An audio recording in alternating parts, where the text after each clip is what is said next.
Welcome back to my YouTube channel ঋতুস fashion blog. তো আজ হলো 12ই মে, আমার মেয়ের অন্নপ্রাশন।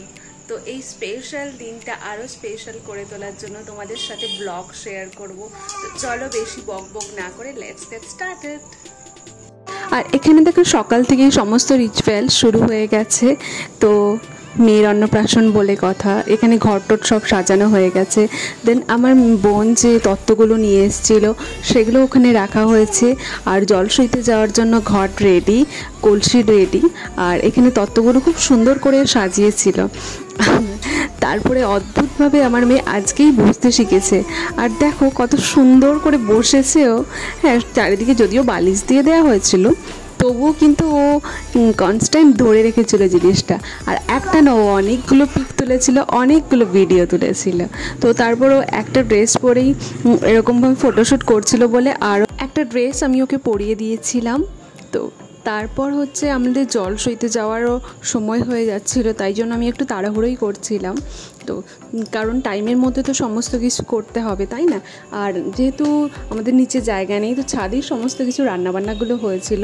তো আজকে যেহেতু বৃহস্পতিবার, সেহেতু সমস্ত কিছুই নিরামিষ হবে। তো এখানে ঠাকুরমশাই প্রথমে পায়েসটা রান্না করে নিয়েছিল, কারণ পায়েস তো হবেই, ওকে যেহেতু ক্ষীর খাওয়ানো হবে। আর ঠাকুরের ভোগ আলাদা করে নিচে হচ্ছিল ঠাকুরের কাছে, এটা সবার খাওয়ার জন্য হচ্ছিল। দেন হবে দই পটল হবে।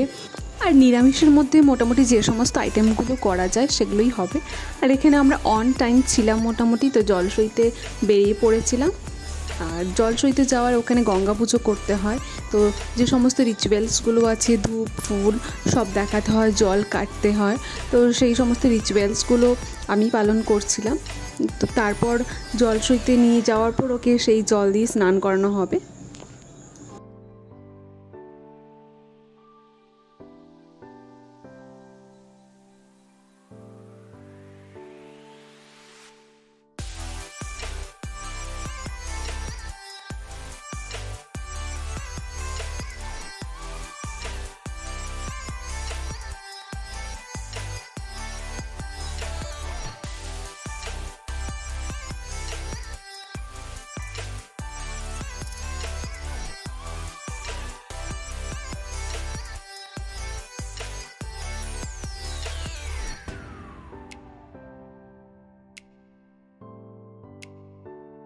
এবার জল নিয়ে মাথায় ঘরটা নিয়ে তারপর যেতে হয়। আর যেহেতু রৌদ্র বেড়ে গেছিলো, তো পায়ে না প্রচণ্ড লাগছিল। আর ঘটের জলটাও ঠিকভাবে নিয়ে যেতে হবে, তো সেটাও একটা টেনশন ছিল।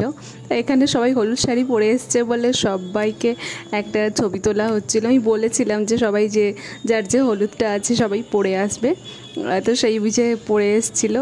তারপর এখানে দেখো হলুদ কোটা হচ্ছে। তো এখানে ওর মামিরা ছিল, মাসি ছিল, সবাই মিলে ধরে রেখেছিলো। 7 জন এও তো লাগে, তো সবাই মিলে ধরে রেখেছিল আর হলুদ কোটা হচ্ছিল। তারপরে তো স্নান করাতে হবে। আর সেদিন ও একটু ক্র্যাঙ্কিও হয়ে গেছিলো, কারণ এতজন লোক তো আগে কখনো দেখেনি, তাই বারবার ওকে ঠান্ডা করতেও যেতে হচ্ছিলো। আর হলুদ আমি একটু দেওয়ার পরই তারপরে বৌদি সমস্ত কিছু করে দিয়েছিল। আর পেছনে দেখো উনি সমস্ত জামা কাপড় সব খুলে বসে আছেন দিদুনের কোলে। তারপর বাবার সাথে একটু ফটোশ্যুটও হলো, কারণ বাবা তো সকাল থেকে ব্যস্ত ছিল, তাই পরের দিকে করলো ফটোশ্যুট। আর আমি এই মুকুটটা নিয়ে এসেছিলাম ফুলের ওর গায়ে হলুদের জন্য। কেমন হয়েছে সবাই অবশ্যই জানাবে। আর গায়ে হলুদের ড্রেসটা কেমন লেগেছে সেটাও সবাই অবশ্যই বলবে, তাহলে খুব ভালো লাগবে। আর এখানে যেহেতু গায়ে হলুদের নিয়ম আছে কলা বউ করে দিতে হয়, তাই গামছা জড়িয়ে ওকে বউয়ের মতো সাজিয়ে তারপরে ওর গায়ে হলুদ করা হচ্ছিল। আর প্রথমে আমি দিয়েছিলাম, তারপরে বাবা মা দুজনকেই দিতে হয়। তো তারপর ওর মাথায় জল, যে সমস্ত রিচুয়ালসগুলো আছে সমস্ত কিছু আমি মানে ডিটেলসে জানিও না, তো যেটা বলেছিল সেটাই করছিলাম পরপর।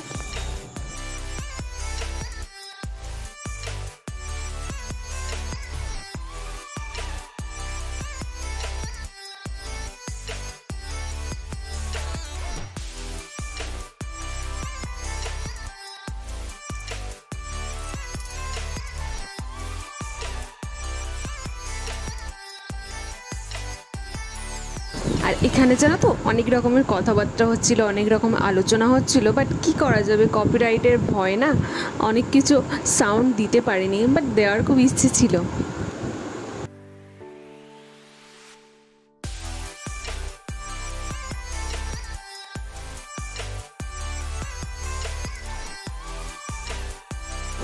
আর তাড়াহুড়োর জন্য না ওর মুকুটের শেপটা না একটু বড়ই হয়ে গেছিলো।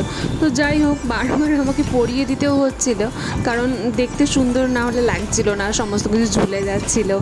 আর দেখছো বলছি না, ও একটু ক্র্যাঙ্কি হয়ে যাচ্ছিলো, তো সবাই ওকে একটু মানানোরও চেষ্টা করছিল।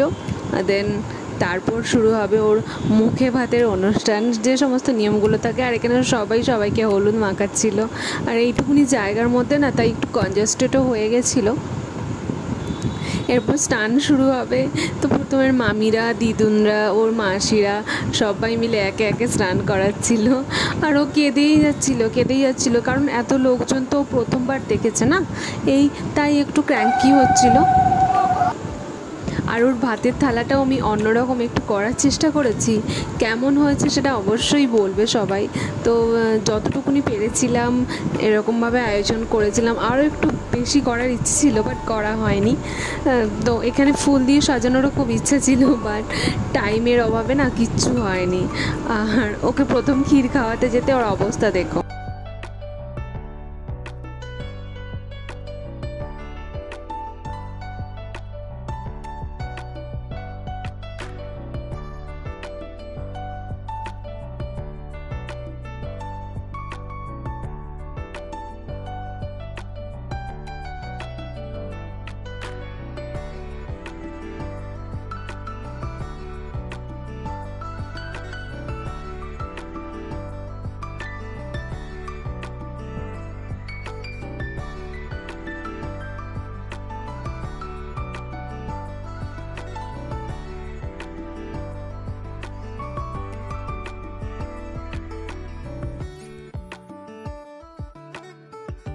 আর সমস্ত রিচুয়ালসগুলো হয়ে যাওয়ার পর, ওকে ক্ষীর খাওয়ানোরও পর ওকে সবাই মিলে আশীর্বাদ করছিল। তো তোমরা ওকে আশীর্বাদ করো, ও যেন অনেক বড় হয়, ভালো থাকে, সুস্থ থাকে, সবাই আশীর্বাদ করো, এটাই আমি চাই। ও সবার ভালোবাসা পাক। তো ভিডিওটা কেমন হয়েছে অবশ্যই সবাই লাইক, শেয়ার, কমেন্ট করো। আর বলো কিছু ভুল ত্রুটি থাকলে পরবর্তী ব্লগে যেন সেটা সঠিক করার চেষ্টা করি। So by.